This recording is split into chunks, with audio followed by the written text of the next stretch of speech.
आज हम लोग कवर करने वाले हैं केमिकल प्रॉपर्टी ऑफ ईथर। ठीक है, तो चलो कंटिन्यू करते हैं। Chemical property of ether, chemical property of ether,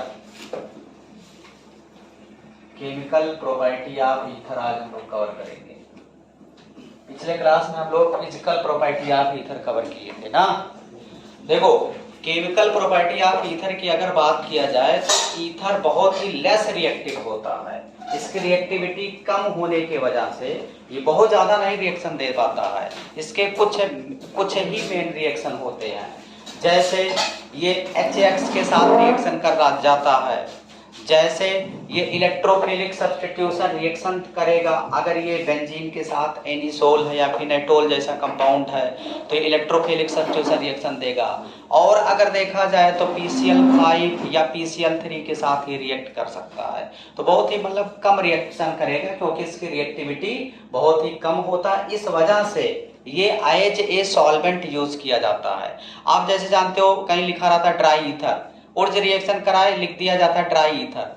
कई जगह ना, मान लिया एल्किल हैलाइड है, मैग्नीशियम के साथ रखा और ग्रिग्नार्ड रिएजेंट बना रहा हो, तब भी लिखा रहता है ड्राई ईथर। तो ड्राई ईथर मतलब क्या कि ये एज ए सॉल्वेंट यूज किया जाता है क्योंकि इसकी रिएक्टिविटी बहुत कम होता है। ये अदर लोगों के साथ जल्दी रिएक्ट नहीं करता है, तो कुछ स्पेशल रिएक्शन ही देता है। मेन रिएक्शन इसका है HX के साथ, और फिर ये इलेक्ट्रोफिलिक सब्स्टिट्यूशन रिएक्शन देगा। HX वाला रिएक्शन बहुत ज्यादा इंपॉर्टेंट, ये आपके एग्जाम में बार बार पूछा भी जाता है। तो चलो हम लोग कंटिन्यू करते हैं। रिएक्शन में फर्स्ट हेडिंग होगा रिएक्शन विथ HX। HX के साथ ईथर रिएक्ट करता है तो क्या प्रोडक्ट बनाता है, ध्यान देना। अगर रिएक्टिविटी ऑर्डर की बात किया जाए, अगर रिएक्टिविटी ऑर्डर की बात किया जाए तो कौन सा HX सबसे ज्यादा रिएक्टिव होगा, आपको पहले से पता है। HI सबसे ज्यादा रिएक्टिव, फिर HBr सबसे ज्यादा होगा, फिर HCl होगा, और सबसे कम रिएक्टिव होगा कौन, HF है। ये सबसे ज्यादा रिएक्टिव इसलिए है क्योंकि इसका बॉन्ड लेंथ ज्यादा है। बॉन्ड लेंथ ज्यादा है यानी एटॉमिक साइज आयोडीन का ज्यादा है तो बॉन्ड लेंथ ज्यादा होगा। बॉन्ड लेंथ मैक्सिमम है और इसका बॉन्ड एनर्जी मिनिमम है, कम है। इस वजह से ये जल्दी से H+ और I निगेटिव में टूटेगा और ये जल्दी से रिएक्ट कर जाता है। तो रिएक्टिविटी ऑर्डर की अगर बात किया जाए, HI सबसे ज्यादा रिएक्टिव है और सबसे कम रिएक्टिव कौन है, HF। यदि ईथर के साथ इनका रिएक्शन हम लोग करें, अब मान लिया कोई सिमेट्रिकल ईथर आपके पास है, ये देखिए R single bond O single bond R, ये है ईथर, ये सिमेट्रिकल ईथर है। कैसे पता चला सिमेट्रिकल ईथर है, क्योंकि ऑक्सीजन से जो जुड़ा हुआ एल्किल ग्रुप है वो सेम टाइप का है, तो इसका मतलब ये सिमेट्रिकल ईथर है। अगर इनका रिएक्शन हम लोग कर दें HX के साथ कर दें, तो HX के साथ अगर इसका रिएक्शन हम लोग करेंगे तो आपको पता है इधर प्लस हो जाएगा, इधर माइनस हो जाएगा। अब यहाँ चाहे ये वाला बॉन्ड ऐसे ब्रेक कर दो, चाहे ये वाला बॉन्ड ऐसे ब्रेक कर दीजिए, चाहे ये वाला बॉन्ड ब्रेक कर दीजिए, कोई भी बॉन्ड ब्रेक कर सकते हो ना, कर सकते हो कि नहीं, कोई भी बॉन्ड आप चाहे ये वाला बॉन्ड ब्रेक कर दो, चाहे ये वाला बॉन्ड ब्रेक कर दो। सिमेट्रिकल है तो कोई भी बॉन्ड ब्रेक कर सकते हो। जब ये बॉन्ड ब्रेक होगा तो क्या बनेगा, R और H आकर के जुड़ जाएगा O से, तो ROH, और प्लस है एक X आकर के R से जुड़ जाएगा तो RX बन जाएगा। मतलब एक अल्कोहल बनेगा, एक अल्कोहल बनेगा और एक एल्किल हैलाइड बन जाएगा। एक अल्कोहल बना और एक एल्किल हैलाइड बना। ये ध्यान देना, अगर इसका एक मोल है तो केवल एक मॉलिक्यूल अल्कोहल बन गया, एक मोल एल्किल हैलाइड बन गया। लेकिन अगर HX एक्सेस में हो, ज्यादा अमाउंट में 2 मोल 4 मोल या एक्सेस में लिखा गया है, इसका मतलब दूसरा मोल आप HX आकर के इससे रिएक्ट करेगा। और किससे रिएक्ट करेगा, अल्कोहल से, क्योंकि ये तो एल्किल हैलाइड ऑलरेडी बना हुआ है। तो यहां से क्या होगा, X नेगेटिव OH को हटा देगा। क्या है यार, क्या समस्या आ रहा है, हिल डुल रहे हो। तो यहां से OH नेगेटिव निकल जाएगा, OH नेगेटिव निकलेगा तो X से कौन जुड़ जाएगा, R से कौन जुड़ जाएगा, X नेगेटिव, तो बन जाएगा प्रोडक्ट आपका RX प्लस यहां हो जाएगा क्या, H2O। तो यहां देखिए एल्किल हैलाइड यहां भी बना और एल्किल हैलाइड यहां बना। तो आपको ये ध्यान देना है कि अगर ईथर के साथ रिएक्शन करना है, इसका अगर 1 मोल है, सिमेट्रिकल ईथर है, तो कोई टेंशन नहीं लेना, तुरंत 1 मोल अल्कोहल और एल्किल हैलाइड बना देना है। लेकिन अगर ये एक्सेस में होगा तो जो अल्कोहल बना वो दोबारा एल्किल हैलाइड में बदल जाएगा और फाइनल प्रोडक्ट एल्किल हैलाइड ही होगा। यानी इसी को हम लोग ऐसे लिख सकते हैं, अगर ये 1 मोल है तो प्रोडक्ट ये बना। मान लिया यही सिमेट्रिकल ईथर ऐसे है ROR, ये है सिमेट्रिकल ईथर, ये क्या है बच्चों, सिमेट्रिकल ईथर। अगर ये सिमेट्रिकल ईथर है और यहाँ HX है और यहाँ लिखा गया है एक्सेस में या 2 मोल, 1 मोल से ज्यादा, इसका मतलब जो फाइनल प्रोडक्ट आपका बनेगा RX बन जाएगा और क्या साइड में निकल जाएगा, H2O। ये ध्यान देना। अगर इसका 1 मोल है तो अल्कोहल 1 मोल बना और 1 मोल एल्किल हैलाइड। सिंपल है ना। और सिमेट्रिकल ईथर है तब तो टेंशन ही नहीं लेना है, बहुत आसान है। लेकिन अगर अनसिमेट्रिकल ईथर हो गया तो आप फंस जाएंगे। अगर इस टाइप का ईथर हो गया, ये तो केस नंबर फर्स्ट था ए टाइप का। अगर मान लिया अनसिमेट्रिकल ईथर है, जैसे ROR डैश, और इसका रिएक्शन अगर हम लोग कर दें HX के साथ कर दें, तो अब यहां एक अगर देखा जाए, अगर इसका हम लोग HX के साथ रिएक्शन करेंगे तो क्या होगा, बोलो। कोई भी बॉन्ड इसमें से ब्रेक हो सकता है ना, चाहे ये वाला बॉन्ड ब्रेक हो जाए और चाहे ये वाला बॉन्ड ब्रेक हो जाए। तो कौन बॉन्ड ब्रेक करेगा डिपेंड करता है कि एल्किल ग्रुप क्या है। समझ रहे हो कि ऐसा नहीं कि अपने मर्जी से कोई भी बॉन्ड ब्रेक कर दिया। उधर वाला R डैश पहले निकलेगा कि R निकलेगा, ये डिपेंड करता है एल्किल ग्रुप कौन है। तो हम ऐसे सिंपल पहले लगा देते। मान लिया इस टाइप का है,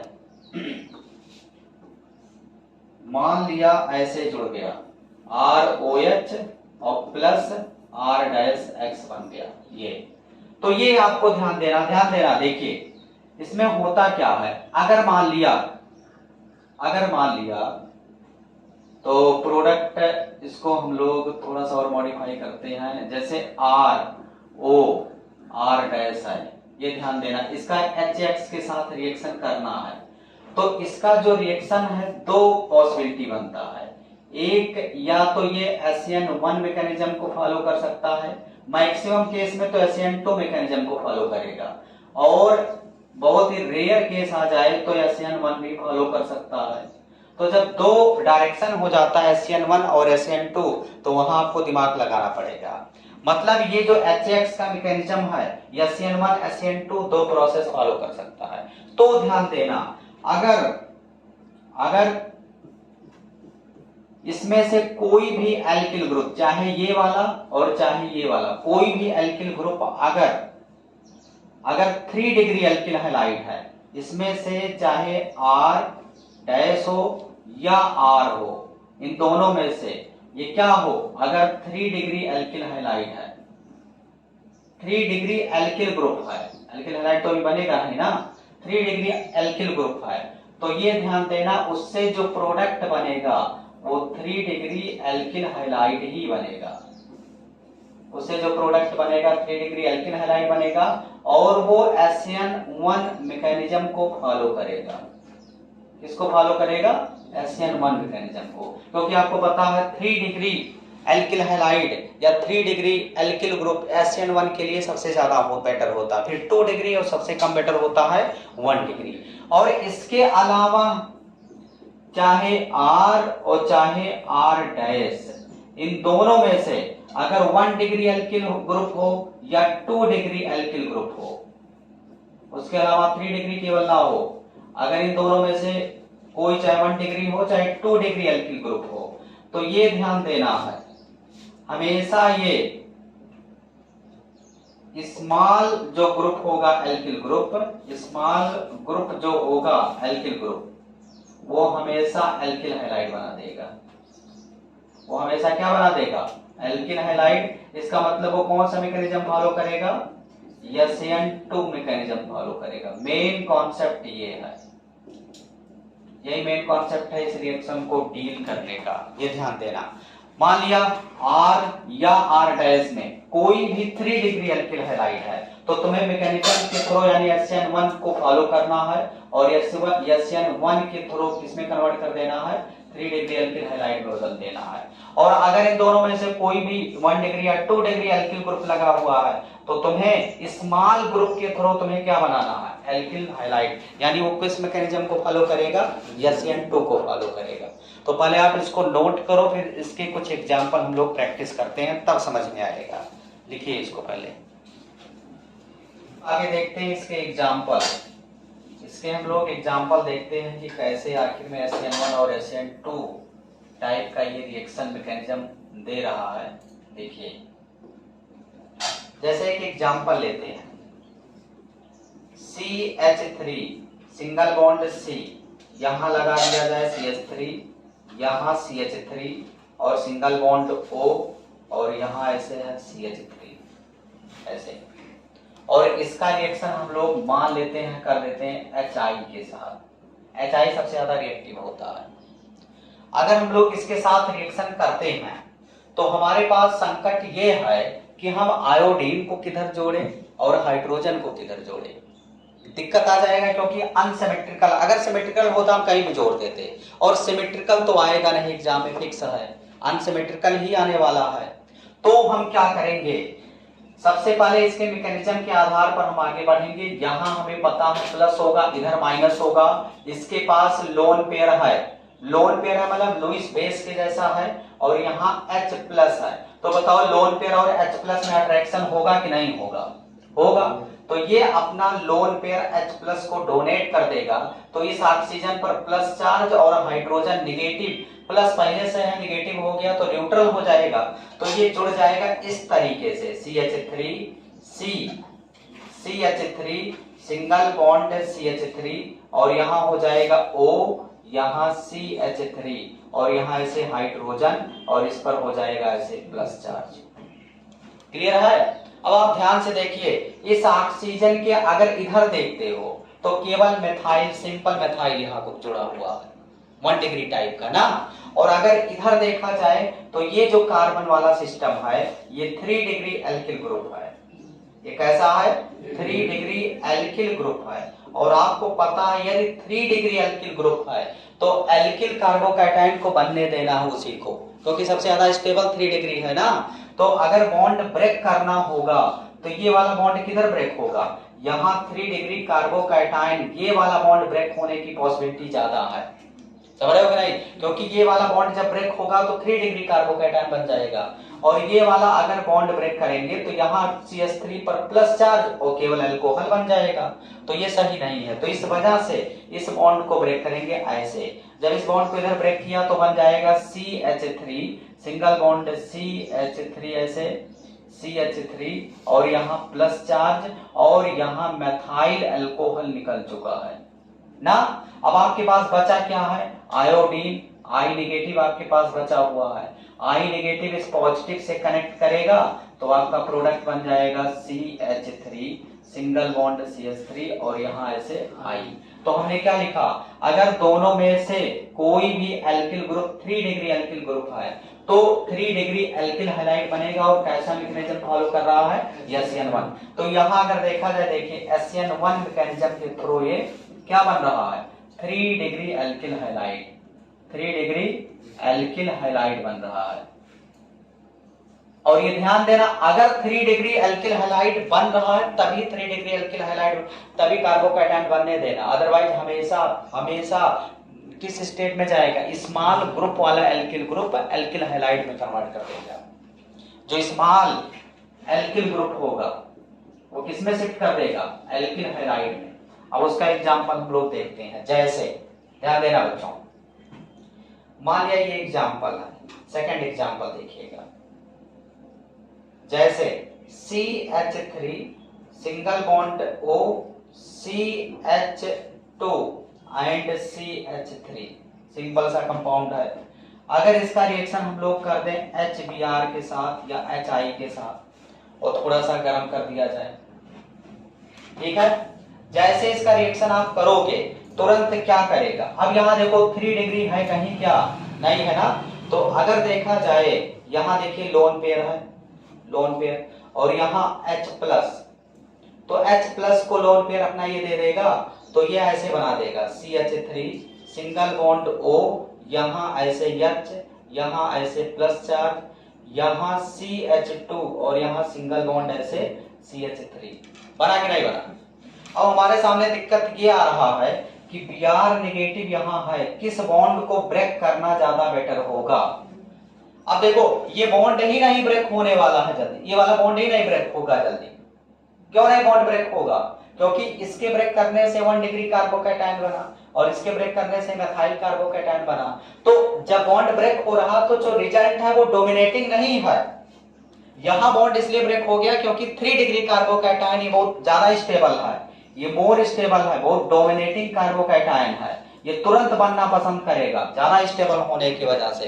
तो 3 डिग्री तो डोमिनेटिंग होने की वजह से तुरंत बन जाएगा, लेकिन 1 डिग्री 2 डिग्री डोमिनेटिंग नहीं है तो बॉन्ड ही जल्दी नहीं ब्रेक होगा। तो ये बॉन्ड ब्रेक होने में थोड़ा सा लेट कर रहा है, मतलब ये बॉन्ड ब्रेक होना नहीं चाह रहा है, ये वाला ना ये वाला, ये दोनों बॉन्ड नहीं ब्रेक होना चाह रहा है। तो ये क्या करेगा, ये गुड न्यूक्लियोफाइल है, एक अच्छा न्यूक्लियोफाइल है, गुड न्यूक्लियोफाइल, अच्छा न्यूक्लियोफाइल होने की वजह से इसका ये अपना फर्ज तो निभाएगा ही। अरे भाई ये बॉन्ड ब्रेक हो चाहे ना हो, ये अपना फर्ज तो निभाएगा, इसका काम क्या अटैक करना। तो ये सोचेगा ब्रेक हो चाहे ना हो, ये यहां चल देगा अटैक करने के लिए। तो अब यहां अगर देखा जाए स्टेरिक हिंड्रेंस ज्यादा है, इस कार्बन से नहीं जुड़ना पसंद करेगा क्योंकि यहाँ मैथाइल ग्रुप लगा हुआ है, ये कार्बन ज्यादा स्टेरिक हिंड्रेंस वाला है ना, और ये वाला कार्बन 3 हाइड्रोजन ही केवल इससे जुड़े हुए हैं। तो ये जो निगेटिव चार्ज वाला है इस कार्बन से जुड़ना ज्यादा पसंद करेगा, तो ये इस कार्बन पर अटैक कर देगा ऐसे, क्योंकि कार्बन ये किनारे है, स्टेरिक हिंड्रेंस कम है, तो इस कार्बन पर अटैक करेगा। और जैसे ही इसके पास नेगेटिव Br आने लगा, ये तुरंत ये वाला बॉन्ड इधर टूट जाएगा ऐसे, समझ रहे हो कि नहीं। जब ये नेगेटिव बॉन्ड इधर टूटा तो इधर हो जाएगा नेगेटिव और प्लस पहले से, तो न्यूट्रल यानी एथिल अल्कोहल बना और CH3 से Br कनेक्ट हो गया, तो प्रोडक्ट क्या बन जाएगा, CH3 Br बन गया और प्लस साइड में CH3 CH2 OH। तो यहाँ देखिए स्मॉल एल्किल ग्रुप ही स्मॉल एल्किल हैलाइड बना रहा है, देखिए SN2 मैकेनिज्म। ये कैसा मैकेनिज्म हो गया, देखो इधर से बॉन्ड ब्रेक हो रहा है, बैक साइड से अटैक कर रहा है, तो इसका मतलब ये कैसा प्रोसेस हो गया, SN2 मैकेनिज्म। बात समझ में आया। तो ये 2 ही कंडीशन है, इसका मतलब तुम्हें दिमाग में क्या फीड करना है कि कभी गलत ना करो, केवल यही, अगर 3 डिग्री कार्बोकैटायन बनने की पॉसिबिलिटी है तभी बनने देंगे, यही मेन है। अदरवाइज हमेशा जो नेगेटिव चार्ज है, चाहे आई नेगेटिव चाहे Br नेगेटिव, उस एल्किल ग्रुप पर अटैक करा देंगे, जो क्या होना चाहिए, छोटा होना चाहिए, क्योंकि SN2 में छोटे वाले पर ही अटैक करता है। क्लियर है कि नहीं, छोटा होगा तो स्टेरिक हिंड्रेंस कम होगा, स्टेरिक हिंड्रेंस कम होगा तो SN2 बेटर होने लगेगा, तो SN2 मैकेनिज्म के थ्रू आगे बढ़ जाएंगे। जैसे अगला एग्जांपल देखना, एक एग्जांपल और देखिए, जैसे मान लेते हैं एक एग्जांपल है, ध्यान देना बच्चों, एक एग्जांपल है CH3 सिंगल बॉन्ड CH2, यहाँ O लगा है, यहाँ CH, यहाँ CH, यहाँ CH2, यहाँ CH3 और यहाँ CH3, और इसका रिएक्शन हम करना चाहते हैं HI से। आपसे कहा जा रहा है कि प्रोडक्ट क्या बनेगा। अब दिमाग लगाइए, ध्यान से देखिए, ऑक्सीजन से उधर भी एल्किल ग्रुप जुड़ा है, इधर भी एल्किल ग्रुप जुड़ा है, क्या 3 डिग्री एल्किल ग्रुप कार्बोकैटायन बनने की पॉसिबिलिटी है किसी में, ना उधर पॉसिबिलिटी है ना इधर पॉसिबिलिटी है। देखिए ये अगर यहाँ प्लस चार्ज कर देंगे तो 1 डिग्री कार्बोकैटायन, यहाँ प्लस कर देंगे 1 डिग्री कार्बोकैटायन, 3 डिग्री तो नहीं बन पा रहा ना, लेकिन ये तो पॉसिबिलिटी है, ये बड़ा ग्रुप है ये छोटा ग्रुप है, ये तो दिख ही रहा दूर से, कितने लोगों को नहीं दिख रहा है कि ये बड़ा वाला ग्रुप है ये छोटा वाला ग्रुप है। ये तो दिख रहा ना, लेकिन ये नहीं है कि ये 3 डिग्री ये 2 डिग्री, ऐसा कुछ नहीं, 1 डिग्री दोनों है, एक छोटा है एक बड़ा है। क्या करेंगे, सिंपल H प्लस अटैक करा दो, H प्लस अटैक करा दो, ये लोन पेयर H प्लस को दे देगा, तो दिया तो ऐसे ही तो बना देगा CH3 CH2 single bond O CH2, यहां ऐसे हाइड्रोजन, यहां ऐसे plus charge, single bond CH CH3 and CH3। बताओ ये वाला बॉन्ड ब्रेक करना ज्यादा बेटर है कि ये वाला, कौन वाला बॉन्ड ब्रेक होगा? और ब्रेक करने से पहले, क्योंकि कार्बोकैटायन नहीं बन पा रहा है, क्योंकि 1 डिग्री कार्बोकैटायन ब्रेक होने पर देगा, तो आपका जो एल्किल ग्रुप, जो आपका नेगेटिव चार्ज यानी आयोडाइड है, वो वेट नहीं कर पाएगा। आयोडाइड गुड न्यूक्लियोफाइल है, ये वेट नहीं करेगा, ये सोचेगा यार हमें चाहे इस कार्बन पर अटैक करना, चाहे इस कार्बन पर अटैक करना है, इसको तो पहले इसका टारगेट पता है कि कहां अटैक करना है। तो जब ये बॉन्ड नहीं ब्रेक हो रहा, क्यों नहीं ब्रेक हो रहा ये बॉन्ड? क्योंकि ब्रेक होने से 1 डिग्री कार्बोकैटायन दे रहा है, अगर 3 डिग्री देता तो इनके अटैक करने से ब्रेक हो चुका होता। अरे यार स्पीड दौड़ होता है ना, जैसे हमारा काम है पढ़ाना, तुम चाहे आओ चाहे नहीं आओ, चाहे 5-7 लोग 10 लोग कितने भी रहेंगे, हम आकर के क्लास में पढ़ा देंगे, समझ रहे हो कि नहीं? और तुम्हारा काम है पढ़ना, तो जिसके पास टेंडेंसी कम है पढ़ने का वो लेट हो जाएगा, और जिसके पास टेंडेंसी ज्यादा है वो हमसे भी पहले आकर के क्लास में बैठ जाएगा, तो 2 डायरेक्शन नहीं हो गया। अगर स्लो है इसका मतलब वो आ नहीं पा रहा, वो लिविंग ग्रुप अच्छा नहीं है, और जल्दी से आ गया इसका मतलब घर छोड़ने की टेंडेंसी उसका ज्यादा, लिविंग प्रॉपर्टी ज्यादा है, तो 2 डायरेक्शन नहीं हो गया। सेम वही यहां भी है, अगर देखा जाए ये वाला बॉन्ड ब्रेक नहीं हो पा रहा तो ये अपना काम करेगा, तो ये कहां अटैक करना चाहेगा, ये नेगेटिव चार्ज है, और आपको पता है ये प्लस आई ग्रुप होता है, इलेक्ट्रॉन ज्यादा इसके पास है, ये भी प्लस लेकिन एक ही प्लस आई है, तो ये कहां, जहां स्ट्रिक हिंड्रेंस कम देखेगा उस कार्बन पर अटैक करेगा, तो ये किधर आकर के इधर ऐसे अटैक कर देगा, और जैसे इसके आसपास आया तुरंत ये भागने लगेंगे। जैसे मान लिया कोई चेयर वगैरह लगा हुआ है और तुम बैठे हो, तुम्हें बैठना नहीं चाहिए, तुम बैठे हो और तुम्हारे चाचा आ गए और बगल खड़े हो गए, तुरंत तुम छोड़ करके भागे, तुम सोच रहे हो कि यार छोड़ना ना पड़े ज्यादा सही है।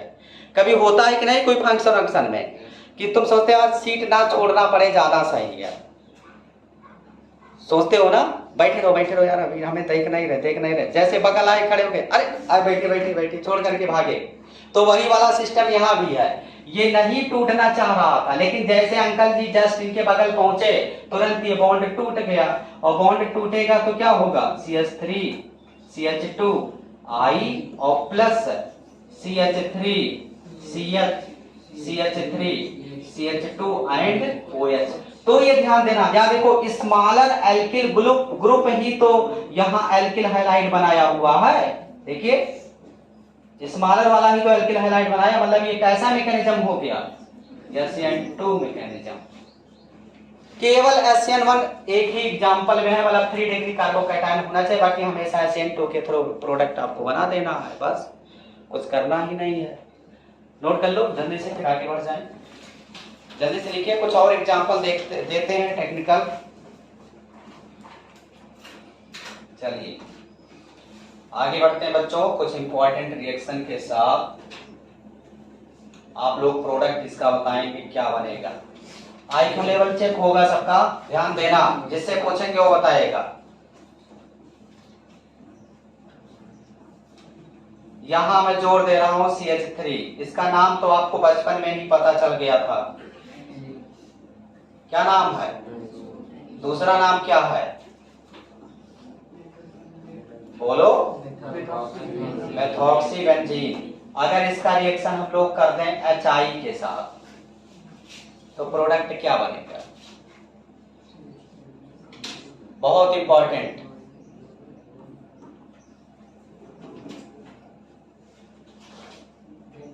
यहां ना तो 3 डिग्री कार्बोकैटायन बन रहा है और ना डिग्री समझ में आ रहा है, ना यहां कॉन्जुगेशन आ जा रहा है, सिस्टम में कॉन्जुगेशन आ जा रहा है कि नहीं। अगर देखा जाए, देखना बच्चों ध्यान से, अगर यहां हम लोग H प्लस अटैक करा दें तो ये वाला जो लोन पेयर है H प्लस को देगा कि नहीं देगा, H प्लस को देगा तो ये शिफ्ट हो जाएगा इसमें देखना बच्चों ध्यान से, ऐसे O, यहाँ H, यहाँ प्लस चार्ज, यहाँ CH3 और यहाँ एक लोन पेयर ऐसे बचा रहता है।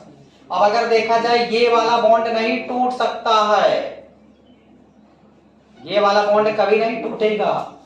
क्यों नहीं टूटेगा? क्योंकि ये ऑक्सीजन इस बेंजीन के साथ कॉन्जुगेशन में है, तो ये नहीं टूट सकता है। वो लोग यही तोड़ देंगे, ये कभी नहीं पॉसिबल है। समझ रहे हो ना? तो फिर जब ये नहीं टूटेगा तो कौन टूटेगा? तो ये टूट जाएगा।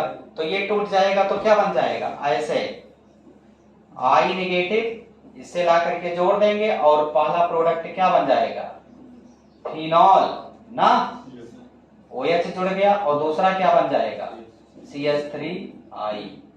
अच्छा, अगर HI एक्सेस में कर दे तब, HI एक्सेस में कर दे तब क्या यहाँ आयोडोबेंजीन बन जाएगा? नहीं बनेगा। केवल इसी रिएक्शन में एल्किल हैलाइड पूरा नहीं बनेगा, ध्यान देना। मान लिया अगर ये एक्सेस में कर दें तो रूल के हिसाब से HI मान लिया दूसरा मोल रिएक्ट किया तो बन जाना चाहिए ऐसे ना, बन जाना चाहिए कि नहीं ऐसे, और यहाँ H2O निकल जाएगा। ऐसा होना चाहिए, बट ये पॉसिबल है नहीं, क्योंकि OH कॉन्जुगेशन में है, OH को आयोडाइड रिप्लेस नहीं कर पाएगा। तो केवल फिनॉल वाले कंडीशन में ऐसा है, बाकी कहीं भी तुम HI या HBr एक्सेस में करोगे तो एल्किल हैलाइड ही सारे प्रोडक्ट बन जाएंगे, अल्कोहल नहीं बनेंगे। क्लियर है कि नहीं? बहुत इंपॉर्टेंट बात है। तो इधर वाला मिटा दें, कुछ और एग्जांपल देखिए। चलो एनसीईआरटी का सवाल कर देते हैं, इसमें दिया है इंपॉर्टेंट। इसका प्रोडक्ट बनाइए सब लोग, क्या बनेगा?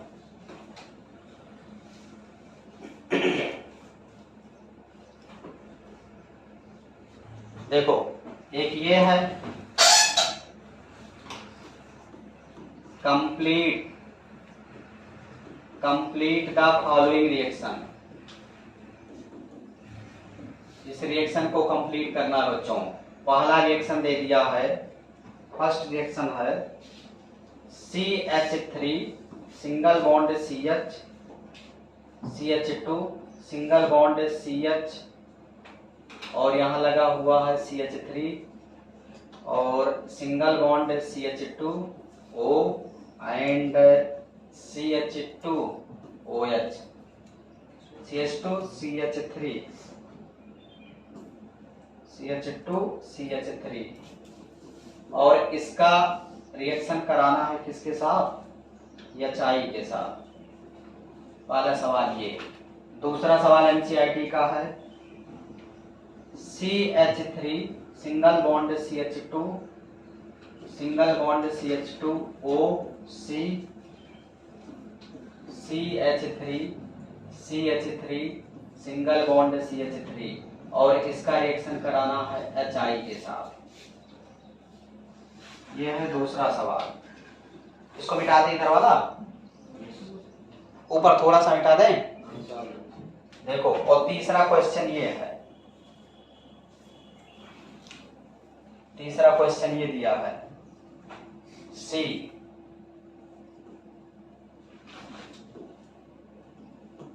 दिया है ऐसे CH2O और यहाँ से बेंजीन फिर लगा है और इसका रिएक्शन करा दिया गया है HI के साथ। कह रहा है इसमें कौन प्रोडक्ट बनेगा? दिमाग से सोचिएगा, देखिए ध्यान से। पहले इसको हम लोग कवर करते हैं ना। देखना बच्चों, अगर देखा जाए 1 डिग्री कार्बोकैटायन देगा, 1 डिग्री कार्बोकैटायन देगा ना, तो क्या SN1 मैकेनिज्म फॉलो करेगा? ये नहीं फॉलो करेगा। ये तो पता चल गया ना। SN1 कब फॉलो करेगा? जब दोनों एल्किल में से कम एक एल्किल ग्रुप 3 डिग्री कार्बोकैटायन दे टूटने पर, तो SN2 मैकेनिज्म फॉलो करेगा ना। इसका मतलब ये हुआ H+ हम भेजेंगे। अब इसी में अंडरस्टूड है, ऐसे बिना मैकेनिज्म फॉलो करे हम लोग करेंगे। यहाँ भेजेंगे तो इस ऑक्सीजन पर हो जाएगा प्लस चार्ज और हाइड्रोजन जुड़ जाएगा ना, और ये आयोडाइड इस पर अटैक करेगा कि इस साइड अटैक करेगा? किस पर बेटर अटैक करना? आयोडाइड जो है उधर वाले पर अटैक करेगा किधर? वो आपको पता है SN2 मैकेनिज्म ये फॉलो करेगा। तो I नेगेटिव किस एल्किल ग्रुप पर अटैक करता है? SN2 में। स्मॉल वाले पर कि बिगर वाले पर? स्मॉल वाला। तो स्मॉल वाला है कौन? राइट साइड वाला ना। इसका मतलब I नेगेटिव इस पर जुड़ जाएगा और H प्लस इस पर जुड़ जाएगा, यानी बॉन्ड ये वाला ब्रेक हो जाएगा। तो प्रोडक्ट क्या बन जाएगा? CH3 CH2 CH single bond CH3 CH2 OH और प्लस साइड में CH3 CH2 I।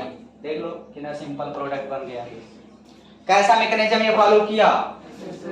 SN2। SN1 तभी होगा जब दोनों में से एक 3 डिग्री कार्बोकैटायन बना दे, अदरवाइज हमेशा SN2 नेगेटिव वाला स्मॉल एल्किल ग्रुप पर ही अटैक करेगा। ध्यान देना। या बताओ दोनों में से क्या कोई 3 डिग्री कार्बोकैटायन दे रहा है? दे रहा तो बना दो तुरंत, टेंशन ही नहीं लेना है, बन जाओ। तो यहाँ प्लस यहाँ माइनस तुरंत जोड़ दो बस। जब 3 डिग्री कार्बोकैटायन हो तब तो दिमाग ही नहीं लगाना है ना। CH3 CH3 और यहाँ I। ये कैसा मैकेनिज्म फॉलो किया? SN1।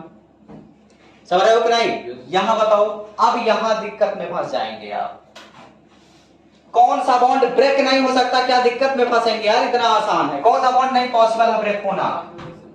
बताओ। ये बेंजीन वाला और ऑक्सीजन वाला, क्योंकि कॉन्जुगेशन में है ना, तो इसका मतलब कौन सा बॉन्ड ब्रेक होगा?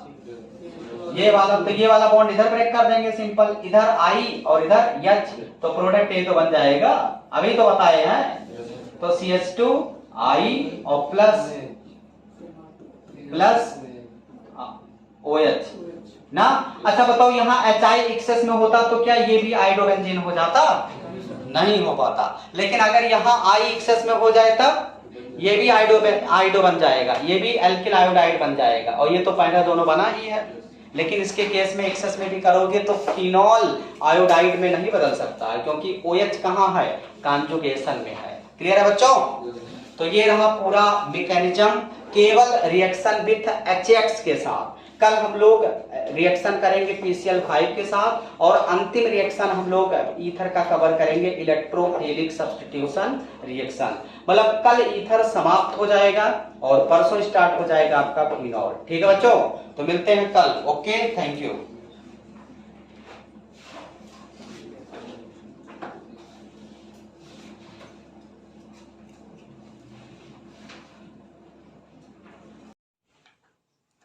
तो हम लोग आज कवर करेंगे ईथर का लास्ट लेक्चर, जिसमें सबसे पहले हम लोग पढ़ेंगे क्या? ईथर का रिएक्शन किसके साथ?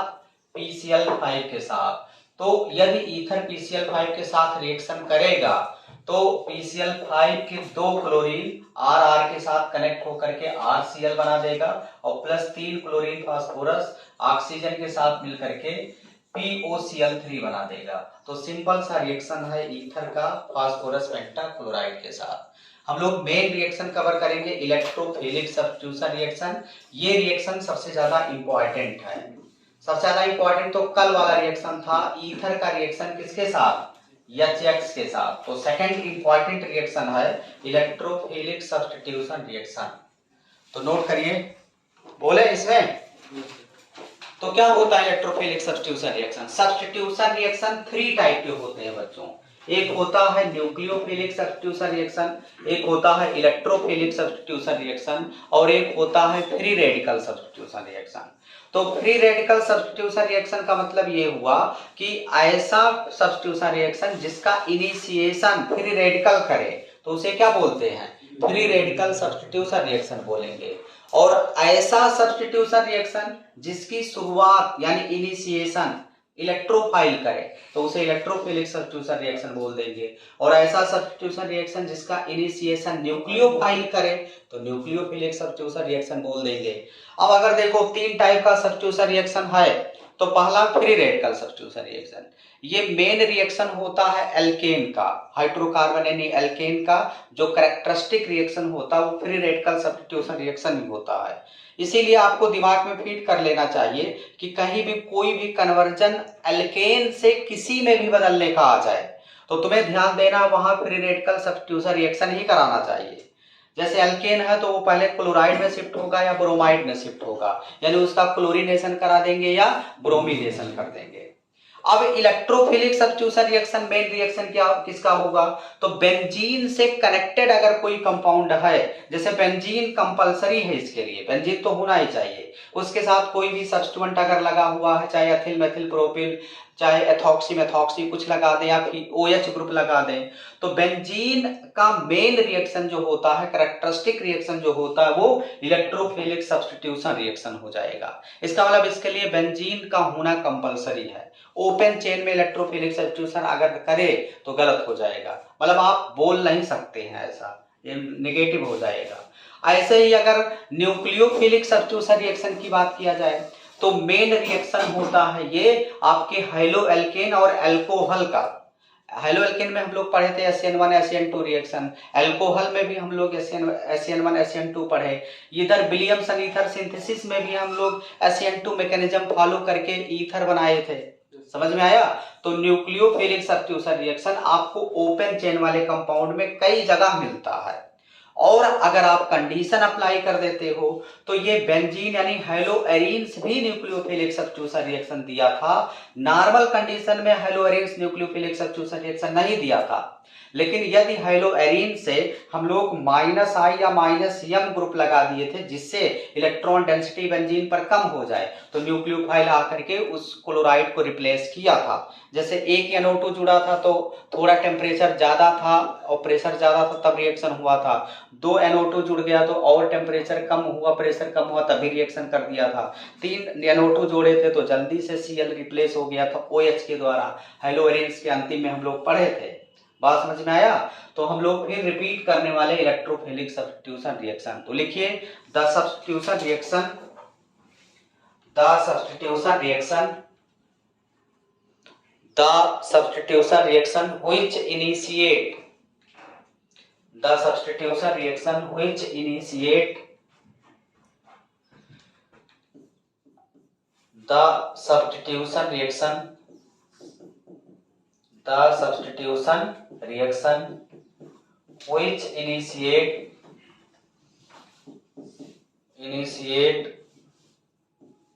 by the attack of electrophile,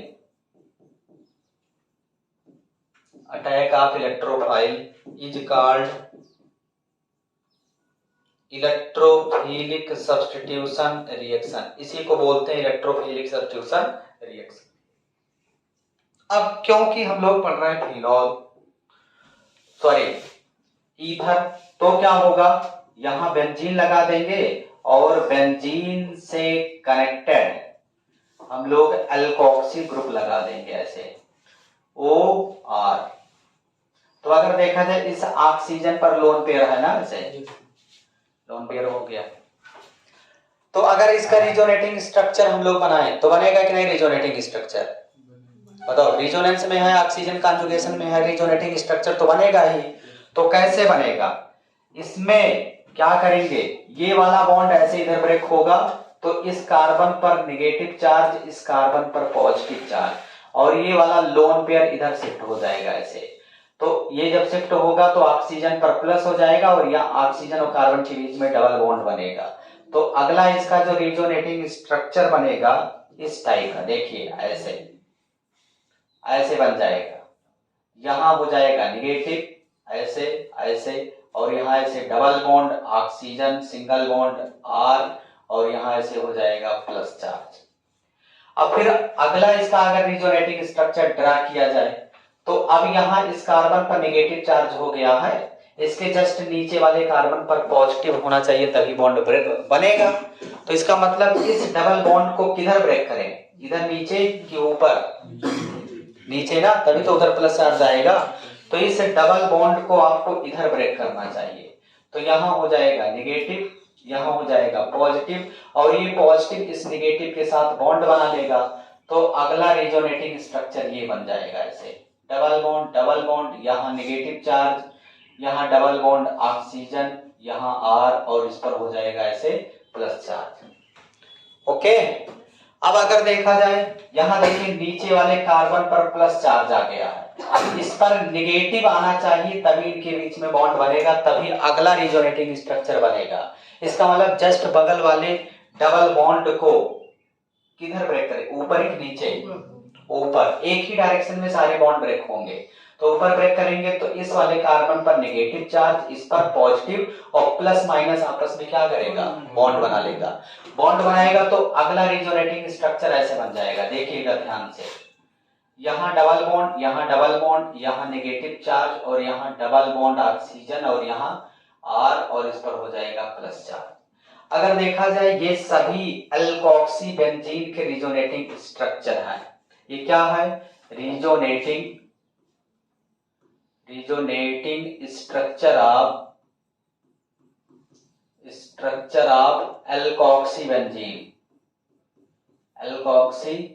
अब आपके एग्जाम में चाहे मेथॉक्सी बेंजीन आ जाए, चाहे एथॉक्सी बेंजीन आ जाए, चाहे एनिसोल या फिनाइटोल आ जाए, तो यहाँ CH3, यहाँ C2H5 लिख करके आप उसका रिजोनेटिंग स्ट्रक्चर ड्रा कर सकते हैं। अच्छा, इससे क्या पता चल रहा है, इस रिजोनेटिंग स्ट्रक्चर से क्या पता चल रहा है, इस रिजोनेटिंग स्ट्रक्चर से यही पता चल रहा है कि जो OR ग्रुप है, अल्कोक्सी जो ग्रुप है, वो अर्थो पर, ये सामने वाला, ये जस्ट बगल वाला कार्बन अर्थो कार्बन होता है, जस्ट नीचे वाला मेटा, और जस्ट सामने वाला पैरा कार्बन होता है।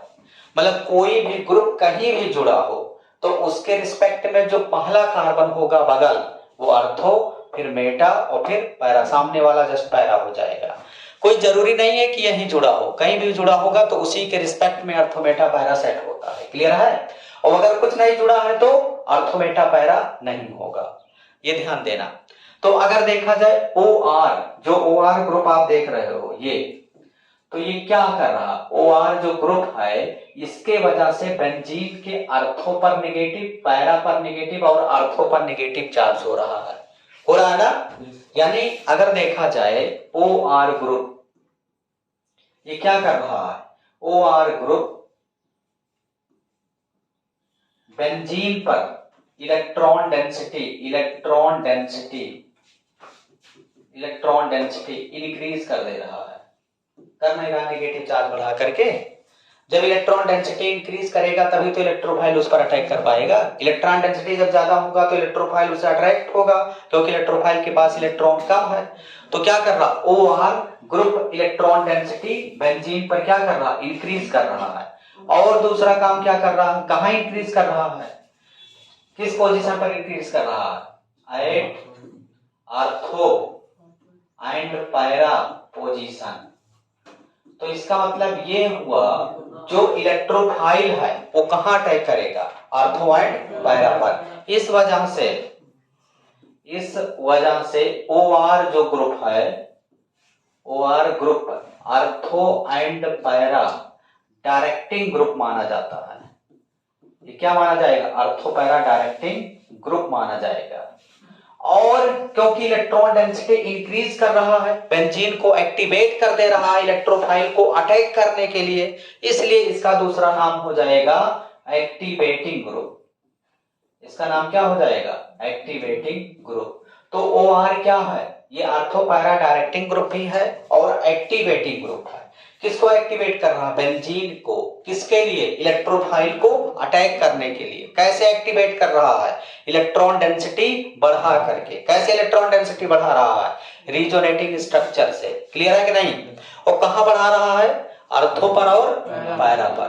तो यदि मान लिया ये है मेथॉक्सी बेंजीन, ऐसे मेथॉक्सी बेंजीन चाहे इथॉक्सी बेंजीन, कोई भी बेंजीन हम अगर ले लें ऐसे, या एल्कोक्सी बेंजीन, तो अगर रियल में देखा जाए इस पर कोई भी इलेक्ट्रोफाइल अगर अटैक करेगा, कोई भी इलेक्ट्रोफाइल अगर इस पर अटैक करेगा, तो इसके अर्थों पर पार्शियल नेगेटिव चार्ज, इसके अर्थों पर पार्शियल नेगेटिव, और पैरा पर पार्शियल नेगेटिव चार्ज। तो ये जो इलेक्ट्रोफाइल है ये कहां अटैक करेगा, ये इलेक्ट्रोफाइल अर्थों पर अटैक कर सकता है और पैरा पर अटैक कर सकता है। दो जगह इसको अटैक करना है। तो इसका मतलब यहाँ दो प्रोडक्ट बनेगा। पहला प्रोडक्ट बन जाएगा ऐसे, यहाँ OR और यहाँ जुड़ जाएगा इलेक्ट्रोफाइल, और दूसरा प्रोडक्ट ये बन सकता है OR और इसके पैरा पर इलेक्ट्रोफाइल जुड़ जाएगा। अगर देखा जाए, अगर हाइड्रोजन बॉन्ड ना बने तो हमेशा मेजर होगा कौन, पैरा। पैरा हमेशा मेजर होगा नॉर्मल कंडीशन में, और अर्थो माइनर होता है। लेकिन अगर अर्थो में हाइड्रोजन बॉन्डिंग बन जा रहा है किसी वजह से, तब अर्थो मेजर हो जाएगा। तो 99% जो रिएक्शन होंगे मेजर पैरा ही होगा। क्यों पैरा मेजर होगा?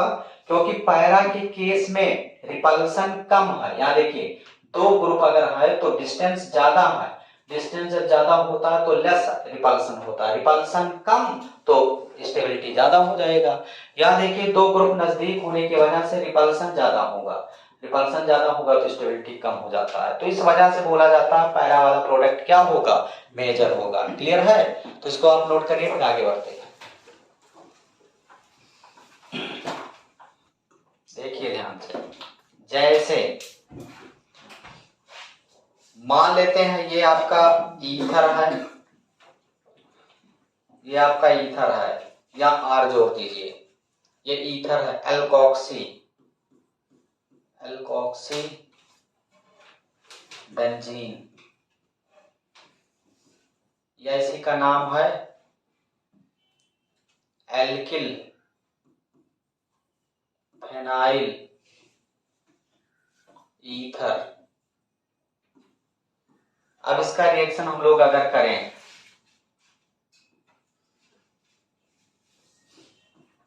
अगर इसका रिएक्शन हम लोग कर दें Br2 के साथ और CS2 के प्रेजेंस में, या C2H5OH के प्रेजेंस में,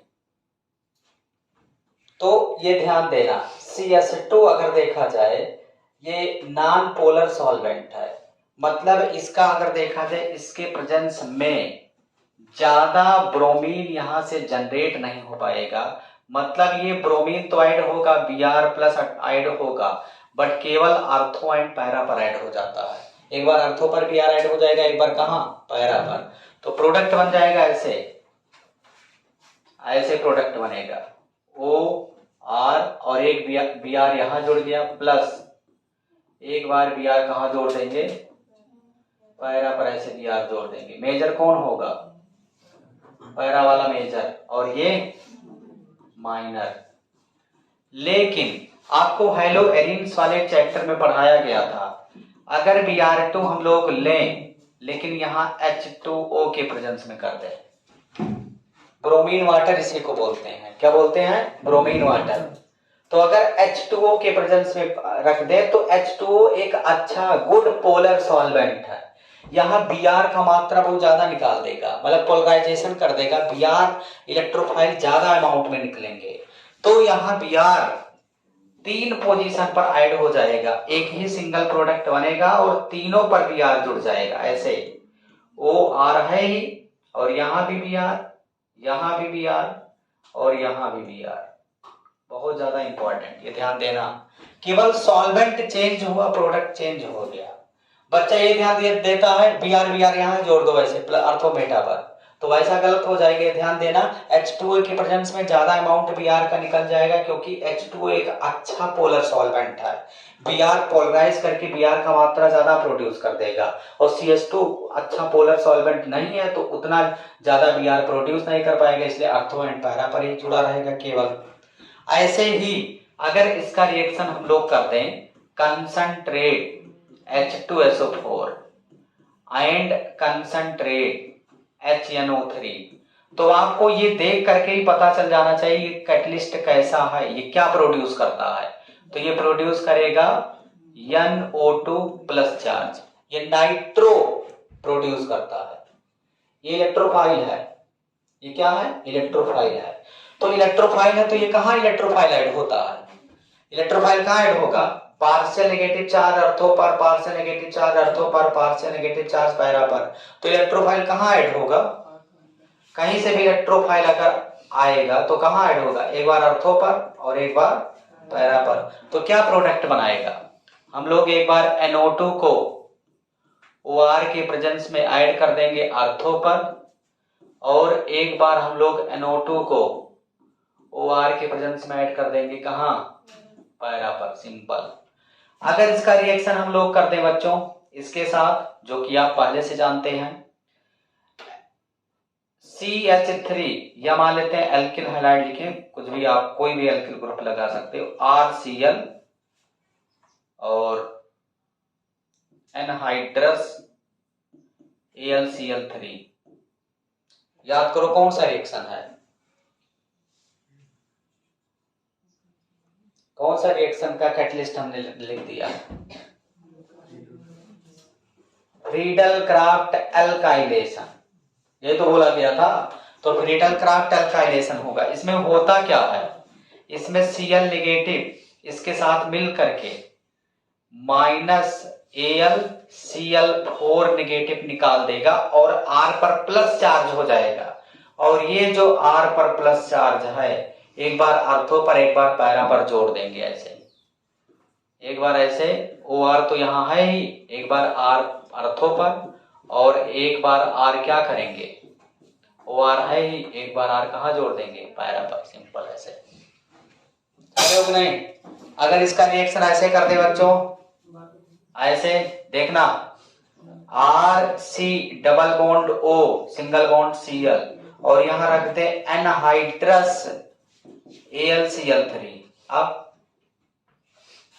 क्या नाम हो जाएगा इसका, किस रिएक्शन का कैटलिस्ट है, फ्रीडल क्राफ्ट एसाइलेशन।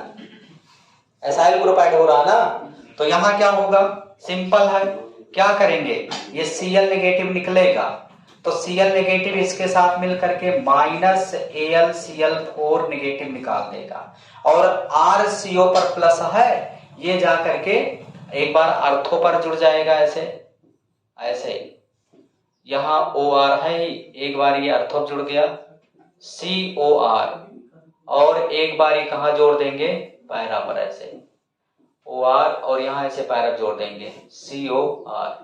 मेजर यहाँ सब में मेजर कौन है, पैरा वाला सब में मेजर है, क्योंकि रिपल्सन कम है बल्कि ग्रुप के बीच में।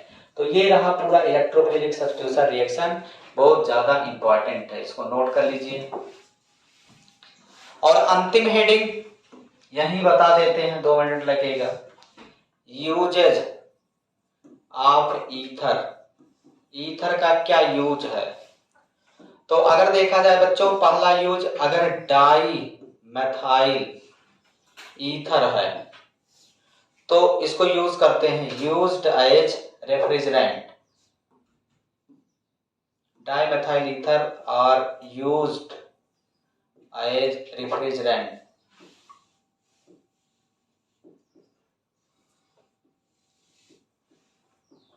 रेफ्रिजरेंट। और दूसरा, अगर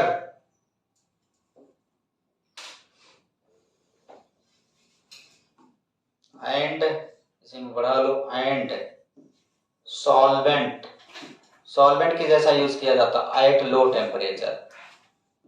लो टेम्परेचर पर कैसे यूज किया जाता है, सॉल्वेंट के जैसा। और दूसरा point, di ethyl ether, di ethyl ether are used as, इसको यूज किया जाता एनेस्थीसिया, नाम सुना है, एनेस्थीसिया के रूप में।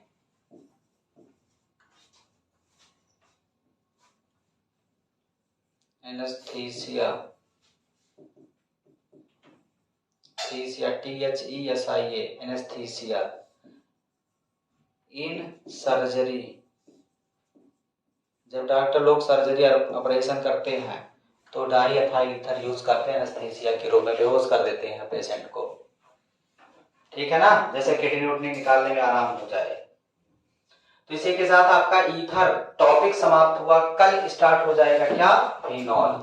आप लोग एनसीईआरटी के क्वेश्चन करते रहिए, मैं ऐप में खुद एनसीईआरटी सॉल्व करा करके वीडियो अपलोड करने वाला हूं। जितने ऑफलाइन स्टूडेंट हैं उनको ऐप में फ्री में इंटर कराया जाएगा। रीजन क्या है फ्री में इंटर कराने का, कई बच्चे ये कह रहे हैं कि सर एक दिन अगर क्लास गैप हो जाता है तो उसका रिकॉर्डेड वीडियो नहीं मिल पाता है, तो इससे थोड़ा सा इरेगुलरिटी टाइप का हो जाता है। तो हम लोगों का यही उद्देश्य है कि जो ऑफलाइन बच्चा जुड़ा हुआ है उसको पूरा फायदा मिलना चाहिए, जैसे रिकॉर्डेड वीडियो उसको मिल जाए, बाद में उसको नोट्स मिल जाया करें, उसको क्वेश्चन सीट वगैरह मिल जाए, जो कि मिल ही रहा है अभी भी, लेकिन recorded video, notes, handwritten notes वगैरह सब कुछ आपको मिलेगा ऐप में, जो यहाँ ऑफलाइन पढ़ रहे हैं। बाकी ऑनलाइन वाले अपना सब्सक्राइब करके तब इंटर करेंगे, तो उनको पेड करना पड़ेगा। तो इसके लिए कंडीशन सिर्फ केवल इतना है कि अक्टूबर तक का फीस पेड होना चाहिए आपका, और जिसका फीस पेड है अक्टूबर तक का, वो कल 10 मिनट पहले आ करके ऑफिस में आएगा, अपना मोबाइल लेकर के आएगा, उसको हम एक पासवर्ड दे देंगे, तो वो ग्रुप में अपने आप ऐड कर हो जाएगा। और उस ग्रुप में रिकॉर्डेड वीडियो, नोट्स, सब कुछ, मतलब पूरा स्टडी मटेरियल, सभी चैप्टर का रिकॉर्डेड वीडियो, वन शॉट सब कुछ मिलेगा उसमें।